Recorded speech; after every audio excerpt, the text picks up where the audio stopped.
ఇలా యూనివర్సిటీ విద్యార్థులు ఏమడిగినరు, మాకు తినేటువంటి కంచముల్లో పురుగులు వస్తూ ఉన్నాయి, బ్లేడ్లు వస్తూ ఉన్నాయి, బల్లులు పడుతూ ఉన్నాయి, ఎలుకలు పడుతూ ఉన్నాయి, వాటికి నాణ్యమైనటువంటి ఫుడ్ అందించండి, మాకు పెట్టండి అని అడిగినారు.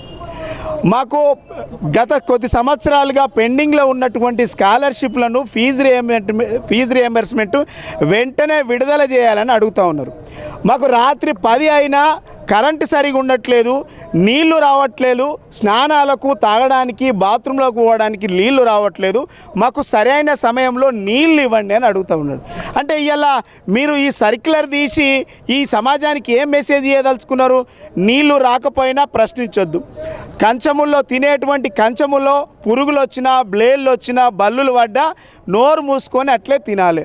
ఇలా స్నానాలకు బాత్రూంలకు నీళ్లు లేకపోయినా కూడా మీరు అడగద్దు.